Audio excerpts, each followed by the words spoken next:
Ini adalah proses temper ya teman-teman ya. Ini sebelum diproses bentuknya seperti ini. Nah, ini ada 3 proses. Jadi proses pertama adalah sudut, proses kedua facing, proses kedua temper dalam. Setelah diproses bentuknya seperti ini. Jadi ini ada sudut.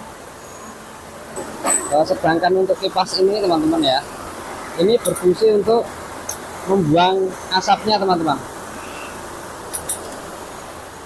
Selain untuk membuang asap, juga untuk kipasan. Jadi operatornya biar nggak kepanasan. Itu ya teman-teman. Oke, terima kasih sudah menonton.